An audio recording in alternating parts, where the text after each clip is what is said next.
Erasme est né le 27 octobre aux alentours des années 1470 à Rotterdam. Il était un savant et mélangeait plusieurs connaissances. Il était aussi bien philosophe qu'humaniste ou encore théologien. Après avoir fait quelques études en tant que chanoine à Paris, il travaille pour un évêque et tous les voyages de son maître vont déjà profiter au jeune Erasme qui va en profiter pour apprendre le grec, rencontrer des humanistes et s'intéresser à la théologie.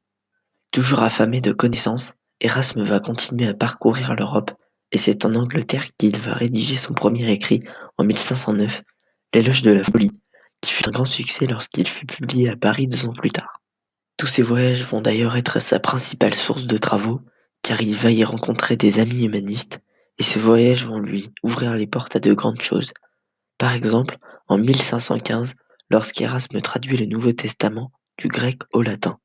Toutes ses connaissances sur son époque vont lui être bénéfiques, car non seulement Erasme a grande réputation dans la tête des humanistes européens, mais il devient aussi en 1517 le conseiller de Charles Quint, un futur de pouvoir dont le territoire s'étendra 30 ans après sur une grande partie de l'Europe. Malheureusement, en 1520, une grande polémique éclate.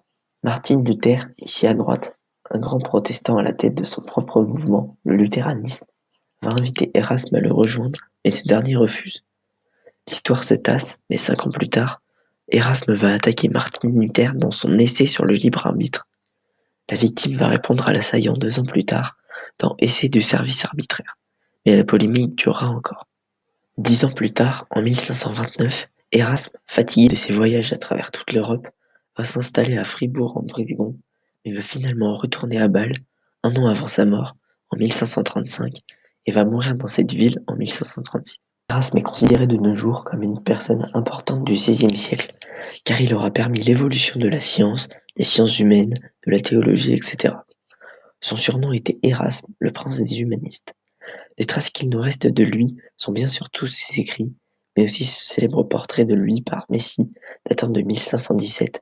On le voit en train d'écrire sur son bureau, à côté d'une étagère remplie de livres. On se souviendra aussi de ses citations. Celui qui connaît l'art de vivre avec soi-même ignore l'ennui.